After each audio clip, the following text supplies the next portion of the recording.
Shalom, saudara yang diberkati Tuhan. Semoga kita saat ini masih tetap di dalam suasana damai dan sukacita. Adapun renungan firman Tuhan yang akan kita perdengarkan hari ini terambil dari kitab Matius 19 ayat 6. Namun sebelum memulai renungan firman-Nya, agar terlebih dahulu kita bersatu di dalam doa. Bapa di sorga, saat ini kami hendak mendengarkan firman-Mu. Berilah pengetahuan dan bimbinglah kami. Bukalah hati dan pikiran kami untuk mendengar dan menerima firman-Mu, agar kiranya firman-Mu dapat menjadi berkat dalam hidup kami. Amin. Saudara yang dikasihi, marilah kita membuka kitab Matius 19 ayat 6.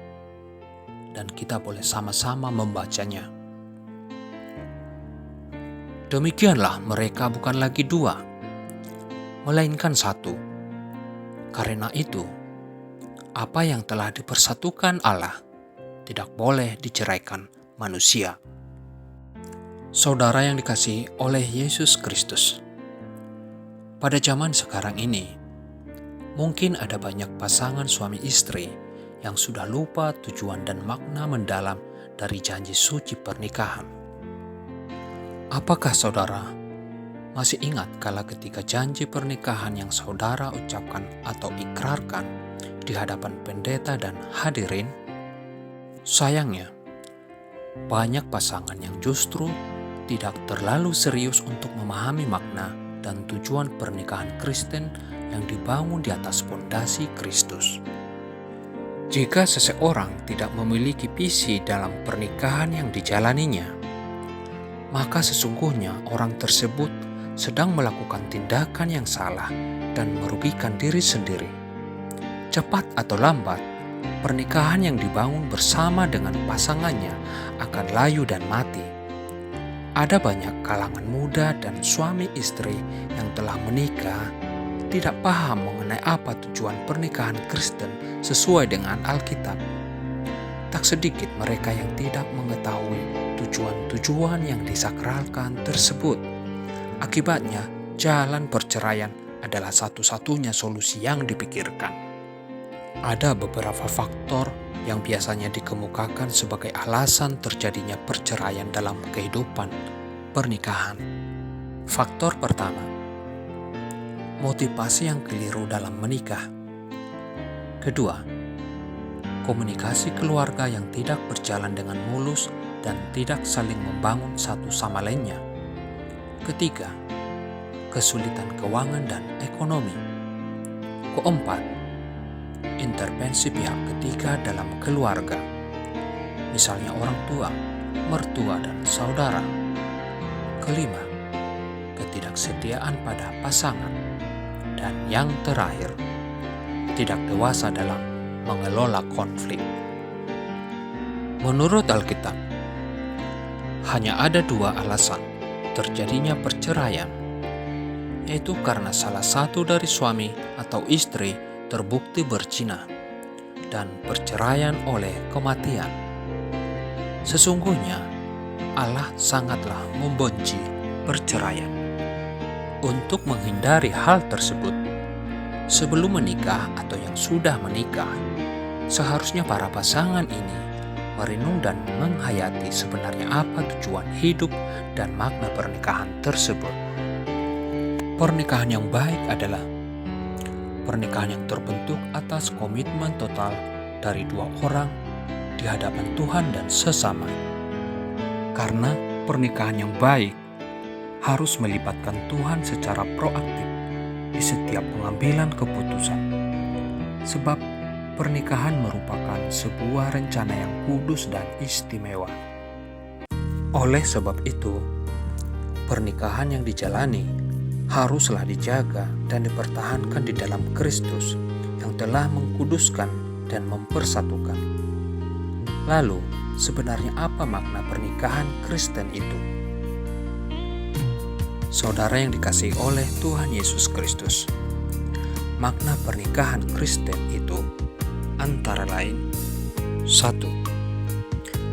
Pernikahan merupakan suatu perjanjian. Orang yang menikah tentunya secara simbolis akan mengucapkan janji pernikahan di gereja di antara individu di hadapan Tuhan. Di dalam perjanjian pernikahan itu, agar saling mengasihi dan dikasihi satu sama lain. Ada 3 hal yang harus kita pahami dari perjanjian yang telah Allah tetapkan. Yang pertama adalah perjanjian sepenuhnya merupakan tindakan Allah, sehingga perjanjian tidaklah dipahami sebagai sesuatu yang bersifat kontrak. Karena tidak bersifat kontrak, maka perjanjian ini akan terus berlangsung. Kedua, perjanjian merupakan sesuatu yang bersifat kekal, terlepas dari apakah umat Tuhan melakukannya atau tidak. Dan yang terakhir, Tuhan akan menyediakan berkat bagi umatnya yang menuruti perjanjian tersebut. Dari ketiga hal ini, manusia memiliki kebebasan untuk memilih apakah akan hidup di dalam perjanjian yang telah dibuatnya itu atau justru menolaknya. Saudara yang diberkati, di dalam pernikahan ada beberapa implikasi penting yang harus kita pahami. 1. Pasangan yang akan dan sudah menikah, haruslah mereka menyadari bahwa pernikahan yang dibangun haruslah atas dasar kasih Kristus yang mempersatukan. Yang kedua, dalam setiap pernikahan yang dibangun, haruslah melibatkan Allah dalam segala hal. Kemudian yang terakhir, pernikahan haruslah dibangun seumur hidup, sebab pernikahan dapat terbentuk atas ikatan perjanjian dengan Allah. Makna pernikahan yang kedua adalah pernikahan merupakan kesaksian. Jika kita membaca Efesus 5 ayat 32, kita akan melihat Paulus menggambarkan hubungan suami istri itu sebagai hubungan Allah dengan jemaatnya. Dalam artian, dengan menikah, orang Kristen dipanggil dalam suatu pelayan khusus, yakni menyaksikan kehadiran Kristus di dalam sebuah wadah yang disebut sebagai keluarga. Kehadiran Kristus tersebut dapat dirasakan melalui hubungan dan komunikasi antara suami istri yang menjadi wadah bagi anak-anak untuk belajar mengenal kasih Tuhan. Saudara yang dikasihi oleh Tuhan Yesus Kristus, sekarang kita sudah paham apa makna dari pernikahan tersebut. Sekarang kita akan membahas tujuan dari pernikahan yang sebenarnya itu. Tujuan yang pertama adalah pertumbuhan. Kebahagiaan justru akan ditemukan di tengah-tengah perjalanan pernikahan yang dilandasi oleh kasih Kristus. Agar pernikahan yang dibangun itu dapat bertumbuh, ada hal yang harus dimiliki oleh setiap pasangan. Antara lain, 1. Sudah menerima dan memahami pengampunan Kristus, sehingga ketika ada persoalan yang muncul, setiap pasangan akan dimampukan untuk saling mengampuni satu sama lain. Yang kedua, menerima pasangan apa adanya, sehingga tidak menuntut atau memaksa pasangannya untuk berubah, melainkan dapat saling memahami dan memberi, serta menutupi kekurangan pasangan dengan kelebihan yang dimilikinya. Lalu tujuan pernikahan yang kedua adalah menciptakan masyarakat baru milik Allah. Menciptakan masyarakat baru milik Allah merupakan satu masyarakat tebusan yang dapat menjadi berkat bagi sesama. Wadah yang Allah pilih sebagai sarana untuk menjadi berkat bagi sesama di dunia ini adalah keluarga. Rencana Allah untuk menjadikan keluarga sebagai wadahnya telah ditetapkan bahkan sebelum manusia jatuh ke dalam dosa. Sampai hari ini, rencana Tuhan bagi setiap pasangan Kristen adalah agar pasangan tersebut menghasilkan anak-anak Tuhan yang memiliki rasa tanggung jawab atas ciptaannya. Dan tujuan pernikahan yang ketiga adalah kesatuan, keintiman, dan persahabatan. Maksud tujuan dari pernikahan seperti demikian adalah untuk mempersatukan, sehingga terciptalah suatu hubungan yang intim dan suatu persahabatan di dalamnya.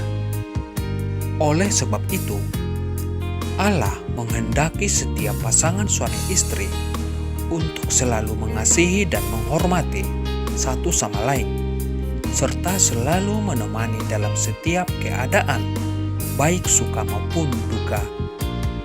Saudara yang dikasihi, Tuhan mempersatukan dua insan tentunya harus menjadi dasar pemikiran kenapa suami istri harus membentuk suatu kesatuan yang tumbuh di dalam Kristus. Demikianlah renungan firman Tuhan yang dapat kami bagikan hari ini. Semoga saudara semuanya bisa memahami makna dan tujuan pernikahan yang dikehendaki Allah. Kiranya setiap pasangan Kristen yang akan dan sudah melanjutkan ke jenjang pernikahan agar dapat membentuk sebuah keluarga dari pernikahan yang akan dan sudah dibangun. Kiranya dapat bermanfaat bagi kita semua. Mari saudaraku semua, kita akhiri dengan doa. Bapa di sorga, kami bersyukur atas penyertaan-Mu Tuhan, sepanjang pembahasan firman-Mu yang sudah kami dengar. Kami memohon, hidupkanlah firman-Mu dalam hati kami. Biarkanlah bertumbuh dan berguna bagi diri kami sendiri dan sesama. Dan mampukan kami ya Tuhan, dalam membina rumah tangga kami, agar berdiri di atas dasar kasih Kristus. Terima kasih ya Bapa. Dalam nama anak-Mu Yesus, Juru Selamat kami yang hidup. Amin.